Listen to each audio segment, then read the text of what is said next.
The Quest of Mr. Teaby, a short story by Sarah O. Jewett. The trees were bare on meadow and hill, and all about the country one saw the warm brown of lately fallen leaves.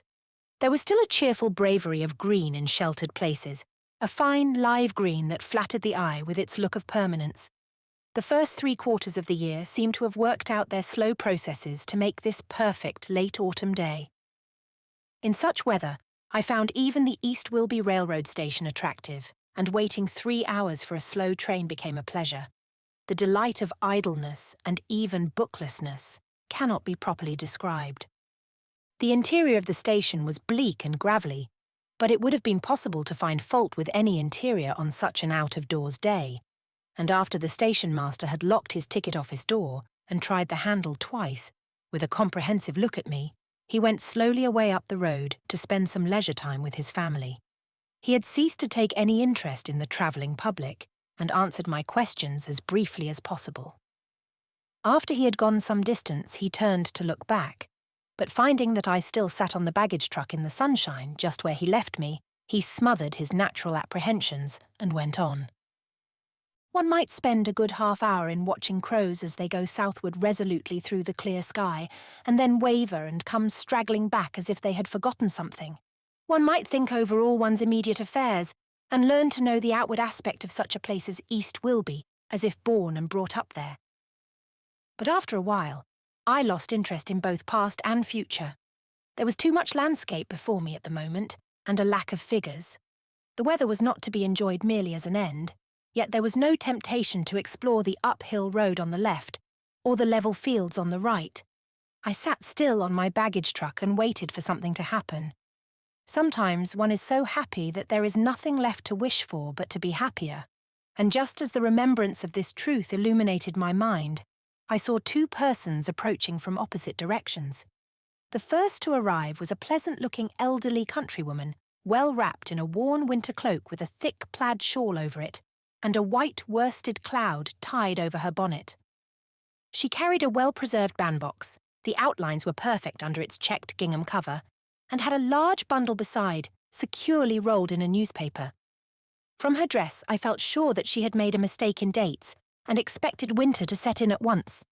Her face was crimson with undue warmth, and what appeared in the end to have been unnecessary haste. She did not take any notice of the elderly man who reached the platform a minute later, until they were near enough to take each other by the hand and exchange most cordial greetings. "Well, this is a treat," said the man, who was a small and shivery-looking person. He carried a great umbrella and a thin, enamelled cloth valise, and wore an ancient little silk hat and a nearly new greenish linen duster, as if it were yet summer. "I was full of thinking of you day before yesterday. Strange, wasn't it?" he announced impressively, in a plaintive voice. "I was saying to myself if there was one living being I coveted to encounter over East Wilby way, it was you, Sister Pinkham." "Warm today, ain't it?" responded Sister Pinkham. "How's your health, Mr. Teaby? I guess I'd better set right down here on the edge of the platform. Shan't we get more air than if we went inside the depot? It's necessary to get my breath before I rise the hill." "You can't seem to account for them foresights," continued Mr. Teaby, putting down his tall, thin valise and letting the empty top of it fold over. Then he stood his umbrella against the end of my baggage truck without a glance at me. I was glad that they were not finding me in their way. "Well, if this ain't very singular, I never saw nothing that was," repeated the little man. "Nobody can set forth to explain why the thought of you should have been so borne in upon me day before yesterday, your living countenance and all. And here we be today set inside o' one another. I've come to rely on them foresights. They've been of considerable use in my business too." "Trade good as common this fall?" inquired Sister Pinkham languidly. "You don't carry such a thing as a good palm leaf fan amongst your stuff, I expect. It does appear to me as if I hadn't been more het up any day this year." "I should have had the observation to offer it before," said Mr. Teaby, with pride. "Yes, Sister Pinkham, I've got an excellent fan right here, and you shall have it." He reached for his bag. I heard a clink, as if there were bottles within. Presently his companion began to fan herself with that steady sway and lop of the palm leaf which one sees only in country churches in midsummer weather. Mr. Teaby edged away a little, as if he feared such a steady trade wind. "We might have picked out a shadier spot on your account," he suggested. "Can't you unpin your shawl?" "Not while I'm so het," answered Sister Pinkham coldly. "Is there anything new recommended for rheumatic complaints?" "They're getting up new compounds right straight along, and send sights of printed bills urging of me to buy 'em. I don't beseech none of my customers to take them strange nostrums that I ain't able to recommend." "Some is new cotches made of the good old standbys, I expect," said Sister Pinkham, and there was a comfortable silence of some minutes. "I'm kind of surprised to meet with you today, when all's said and done. It kind of started me when I see it was you, after dwelling on you so day before yesterday," insisted Mr. Teaby. And this time, Sister Pinkham took heed of the interesting coincidence. "Thinking o' me, was you?" And she stopped the fan a moment and turned to look at him with interest. "I was so. Well, I never see nobody that kept her looks as you do, and been a sufferer too, as one may express it." Sister Pinkham sighed heavily and began to ply the fan again. "You was saying just now that you found them foresight notions work into your business." "Yes'm. I saved a valuable life this last spring. I was putting up my vials to start out over Briggsville way, and it was impressed upon me that I'd better carry a portion of opodildac. I was loaded up heavy, had all I could lug of spring goods, salts and seany, and them big bottle spring bitters of mine that folks counts on regular. I couldn't get the opodildac out of my mind no way, and I didn't want it for nothing nor nobody, but I had to remove a needed vial of some kind of essence to give it place. When I was going down the lane towards Abel Dean's house, his women folks come flying out. 'Child's a-dying in here,' says they, 'tumbled down the cellar stairs.' They was like crazy creatures. I give 'em the vial right there in the lane, and they run in and I followed 'em. Last time I was there, the child was a-playing out, looked rugged and hearty. They've never forgot it and never will," said Mr. Teaby impressively, with a pensive look toward the horizon. "Want me to stop overnight with 'em any time, or come and take the hoss or anything? Miss Dean, she buys 4 times the essences and stuff she wants. Kinda gratified, you see, and didn't want to lose the child, I expect, though she's got a number of others. If it hadn't been for its being so impressed on my mind, I should have omitted that opodildac. I deem it a winter remedy, chiefly. Perhaps the young one would have come to without none. They do survive right through everything, and then again they seem to be taken away right in their tracks." Sister Pinkham grew more talkative as she cooled. "Heard any news as you come along?" "Some," vaguely responded Mr. Teaby. "Folks generally relates anything that's occurred since they see me before. I ain't no great hand for news, and never was." "Pity 'bout you, Uncle Teaby. There anybody don't like to have deaths occur in them things and be unawares of 'em, and the last to know when folks calls in." Sister Pinkham laughed at first, but said her say with spirit, Certain, we ought all of us to show an interest. I did hear it reported that Elder Fry calculates to give up preaching and go into the creamery business another spring. You know he's had means left him, and his throat's kind of give out. Trouble with the pipes. I called it brown caters, and explained nigh as I could without hurtin' of his pride that he'd bawled more'n any pipes could stand. I get so wore out settin' under him that I feel to go and lay right out in the woods arterwards where it's still. 'Twon't never do for him to deal so with callin' of his cows. They'd be so aggravated it would be more'n any butter business could bear. You hadn't ought to speak so light now. He's a very feelin' man towards anyone in trouble." Sister Pinkham rebuked the speaker. "I set considerable by Elder Fry. You sort of divert yourself dallying round the country with your essences and remedies, and you ain't never sagged down with no settled grievance as most do. Think o' what the elder's been through, a-losing of 3 good wives. I'm one of them that ain't found life come none too easy, and Elder Fry's preachin' stayed my mind considerable." "I suppose you're right, if you think you be," acknowledged the little man humbly. "I can't say as I esteem myself so fortunate as most. I in a lonesome creature, and always was. You know I be. I did expect somebody'd engage my affections before this. There, plenty'd be glad to have ye." "I expect they would, but I don't seem to be drawed to none on 'em," replied Mr. Teaby with a mournful shake of his head. I've spoke pretty decided to quite a number in my time, take 'em all together, but it always appeared best not to follow it up. And so, when I'd come their way again, I'd laugh it off or something in case it was referred to. I see one now and then that I kind of fancy, but it ain't the real thing. You mustn't expect to pick out a handsome gal at your age, insisted Sister Pinkham in a businesslike way. Time's past for all that, and you've got the name of a rover. I've heard some say that you was rich, but that ain't everything. You must take who you can get and look you up a good home. I would. If you was to be taken down with any settled complaint, you'd be distressed to be without a place of your own, and I'm glad to have this chance to tell you so. Plenty of folks is glad to take you in for a short spell, and you've had an excellent chance to look the ground over well. I tell you, you're beginning to get along in years. I know I be, said Mr. Teaby. I can't travel now as I used to. I have to favour my left leg. I do know, but I be spoilt for settling down. This business I never meant to follow stiddy in the first place. It was a means to an end, as one may say. Folks would miss ye, but you could take a good long trip, say spring and fall, and live quiet the rest of the year. What if they do get out a essence of lemon and peppermint? There's sufficient to the stores. 'Tain't as it used to be when you begun. There's Anne Maria Hart, my oldest sister's daughter. I kind of call it home with her by spells and when the travelling's bad. Good King Agrippy, if that's the best you can do, I feel for you, exclaimed the energetic adviser. She's a harmless creature and seems to keep plodding, but slack ain't no description and runs on talking about nothing till it strikes right in and numbs ye. She's pressed for house room too. Hart ought to put on an addition long ago, but he's too stingy to live. Folks was telling me that somebody observed to him how he'd got a real good, stiddy man to work with him this summer. He's called a very pious man, too. Great hand in meetings, Mr. Hart, says they. And says he, I'd have you recollect he's a praying out of my time. Said it hasty, too, as if he meant it. Well, I can put up with Hart. He's near, but he uses me well. And I try to do the same by him. I don't bang on him. I pay my way, and I feel as if everything was temporary.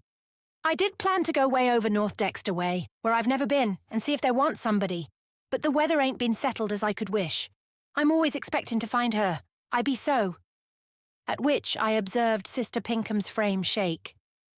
I felt a slight reproach of conscience at listening so intently to these entirely private affairs, and at this point reluctantly left my place and walked along the platform to remind Sister Pinkham and confiding Mr. Teaby of my neighbourhood. They gave no sign that there was any objection to the presence of a stranger, and so I came back gladly to the baggage truck, and we all kept silence for a little while. A fine flavour of extracts was wafted from the valise to where I sat. I pictured to myself the solitary and hopeful wanderings of Mr. Teaby. There was an air about him of some distinction. He might have been a decayed member of the medical profession. I observed that his hands were unhardened by any sort of rural work, and he sat there a meek and appealing figure, with his antique hat and linen duster, beside the well-wadded round shoulders of friendly Sister Pinkham. The expression of their backs was most interesting.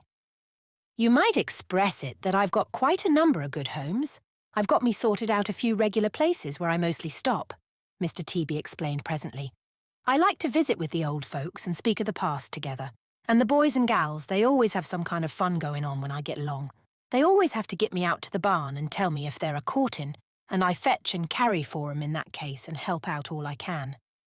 I've made peace when they got into some of their misunderstanding, and them times they set a good deal by Uncle Teaby, but they ain't all got along as well as they expected, and that's been one thing that's made me desirous not to get fooled myself. But I do know as folks would be reconciled to my settling down in one place. I've gathered a good many extra receipts for things, and folks all calls me something of a doctor. You know my grand there was one on my mother's side. Well, you've had my counsel for what it is wooth, said the woman, not unkindly. Trouble is, you want better bread than's made o' wheat. I'm most ashamed to ask ye again if it would be any use to lay the matter before Hannah Jane Pinkham. This was spoken lower, but I could hear the gentle suggestion. I'm obleeged to you, said the lady of Mr. Teaby's choice, but I ain't the right one. Don't you go to setting your mind on me. 'Tain't worthwhile. I'm older than you be, and apt to break down with my rheumatic complaints.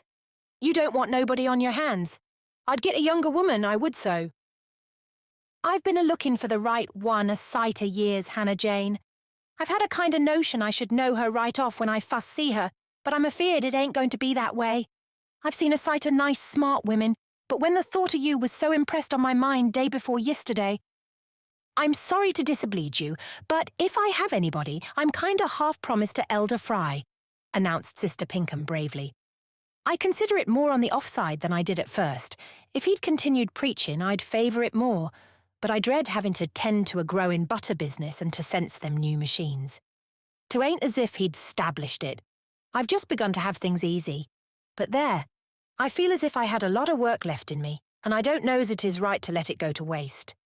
I expect the elder would preach some, by spells, and we could ride about and see folks. And he'd always be called to funerals, and have some variety one way and another. I urge him not to quit preaching. I'd rather he undertook most anything else, said Mr. Teaby, rising and trying to find the buttons of his linen duster. I could see a bitter shade of jealousy cloud his amiable face, but Sister Pinkham looked up at him and laughed. Set down, she said. We ain't in no great hurry. And Uncle Teaby relented and lingered. I'm all out of rosewater for the eyes, she told him, and if you've got a vial of lemon left that you'll part with reasonable, I do know, but I'll take that.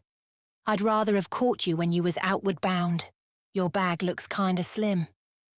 Everything is fresh made just before I started, 'cept the ginger and that I buy, but it's called the best there is. The two sat down and drove a succession of sharp bargains, but finally parted the best of friends. Mr. Teaby kindly recognised my presence from a business point of view and offered me a choice of his wares at reasonable prices. I asked about a delightful jumping jack which made its appearance and wished very much to become the owner, for it was curiously whittled out and fitted together by Mr. Teaby's own hands. He exhibited the toy to Sister Pinkham and me to our great pleasure, but scorned to sell such a trifle, it being worth nothing. And beside, he had made it for a little girl who lived 2 miles farther along the road he was following. I could see that she was a favourite of the old man's, and said no more about the matter, but provided myself, as recommended, with an ample package of court plaster, in case of accident before I got to where I was going, and a small bottle of smelling salts described as reviving to the faculties. Then we watched Mr. Teaby plod away, a quaint figure, with his large valise nearly touching the ground as it hung slack from his right hand. The greenish-brown duster looked bleak and unseasonable as a cloud went over the sun. It appeared to symbolise the youthful and spring-like hopes of the wearer, decking the autumn days of life. Poor creature, said Sister Pinkham. There, he doos need somebody to look after him. She turned to me frankly and I asked how far he was going. Oh, he'll put up at that little gal's house and get his dinner, and give her the jumping jack and trade a little, and then he'll work along the road, calling from place to place. He's got a good deal of system and was a smart boy, so that folks expected he was going to make a doctor, but he kind of petered out. He's long-winded and harping, and some folks praise him by if they can. But there, most likes him. And there's nobody would be more missed. He don't make no trouble for 'em.